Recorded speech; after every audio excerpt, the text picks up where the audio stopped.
Boris Johnson has warned that the fight against racism could be undermined by a minority resorting to violence. But he went on to say in a statement tonight that it was impossible to ignore the depth of emotion triggered by the spectacle of George Floyd, an African-American, losing his life at the hands of the US police.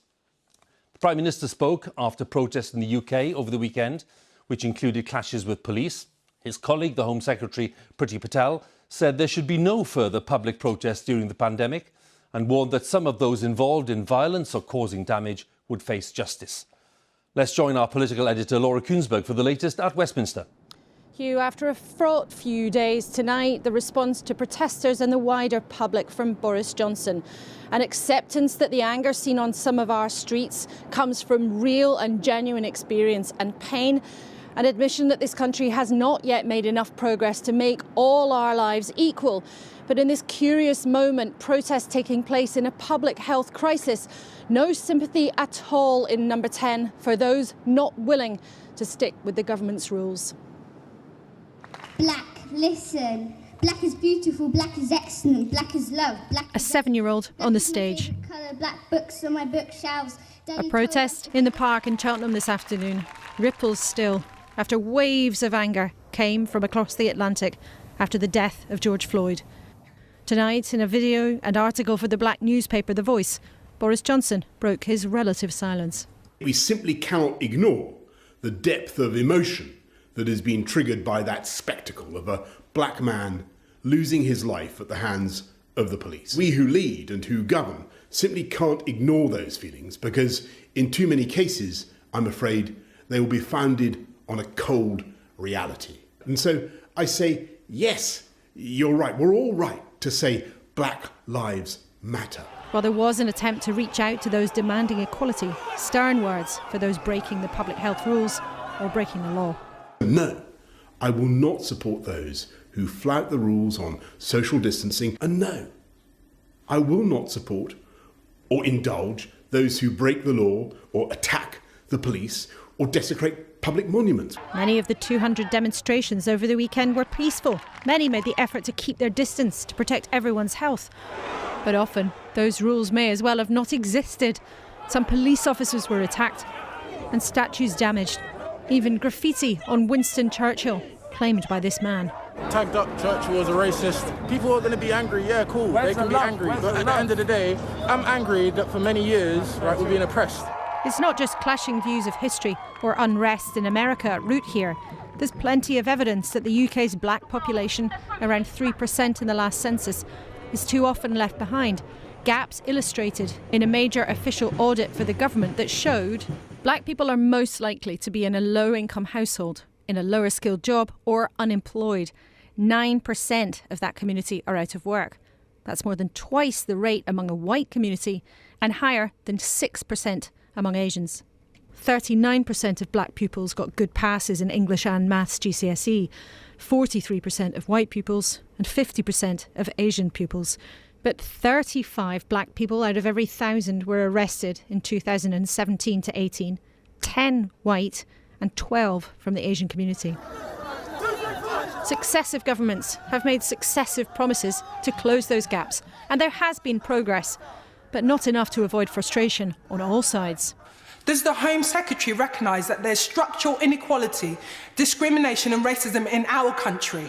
Does the Home Secretary recognise that people want to see action from this government? But the Home Secretary detailed the racially offensive language she faced in her past. I'm really saddened that the Honourable Lady has effectively said that this government doesn't understand racial inequality.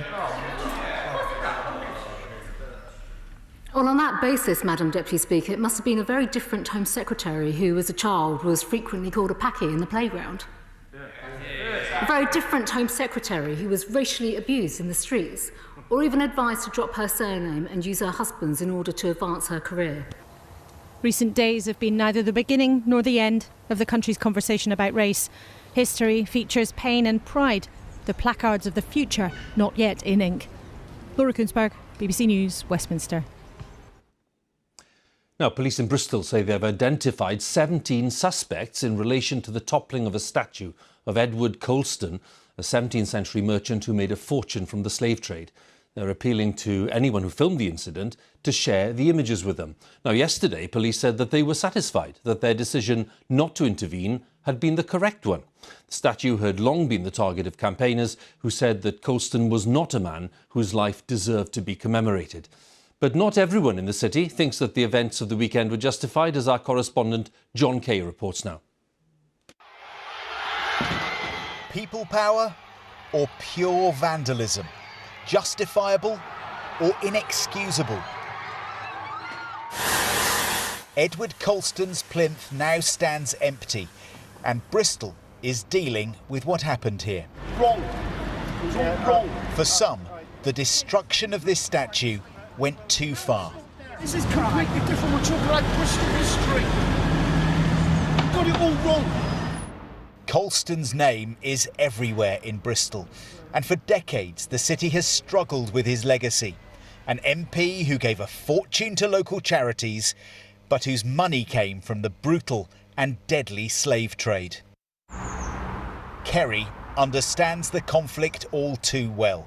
Her granddad was a civil rights leader in Bristol in the 1960s, but she went to a school built by Colston.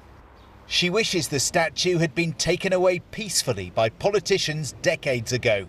Now she hopes the city can move on. Looking at it empty, maybe it should remain empty. Maybe that's one way of kind of bringing everyone together, to say that if we're not all standing up on that plinth, then no one should be up there. So maybe that's what should happen. The sign beneath the statue described Colston as virtuous and wise. Over the last few years, there has been talk about putting another plaque onto the plinth to reflect Colston's involvement in the slave trade. But there have been all kinds of arguments about what words and phrases would be used on it. So yesterday, some took matters into their own hands. But even as the statue was being disposed of, Edward Colston continued to divide. As a political leader, it's my job to understand all those feelings and try and bring the city together. In the face of those clashing understandings. Colston's statue was thrown into Bristol docks, where his ships used to sail. Racing driver Lewis Hamilton said on social media that it should be left beneath the water, like the bodies of so many slaves who died. But others think it should be put on display. I see that now as an artefact, an historical artefact. I think it's part of Bristol's history. I think the damage that was done to it is also part of its history and Bristol's history. And I think it belongs in a museum where it can be useful as an artefact in telling history.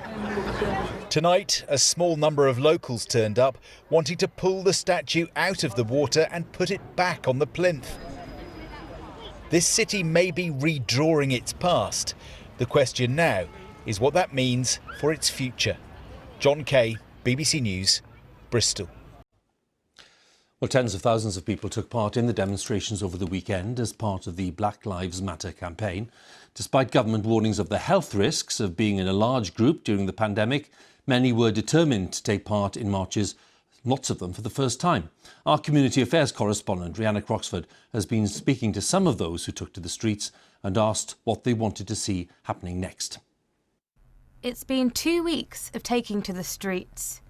2 weeks since the horrific death of George Floyd unleashed a surge of feeling on our own doorstep. That could have been my brother or uncle or dad. And it shouldn't happen to anyone. More or less, it keep happening to my people. For some, marching for the first time, this feels like a moment in history. I was kind of hesitant to do it, but as you grow older, you start to understand things a bit better, and you understand that if you manage to be part of the change now, it can benefit those people in the future.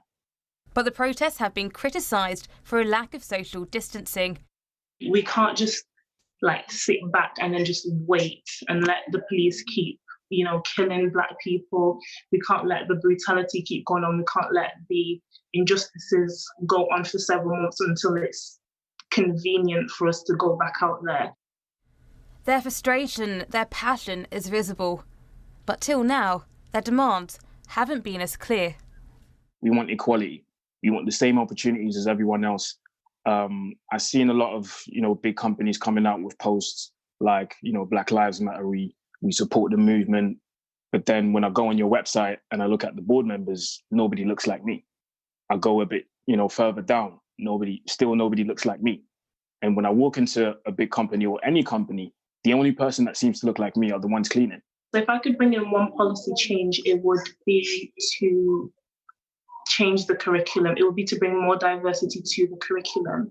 It's just important for us to be able to have some form of literature to be able to relate to us as Black people.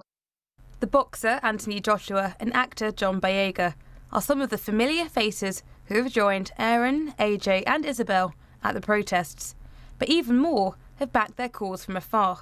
There's something like 500 players in the Premier League, and only, you know, a third of them are, you know, are Black, and we have no representation of us in, you know, in the hierarchy. It's time that we need to have conversations to be able to spark debates, and not just debates, because we've done a lot of talking, to actually start, you know, implementing change. And tonight, the Prime Minister said he heard and understood their concerns. You know, there's a saying, actions speak louder than words, so we just need to see some action.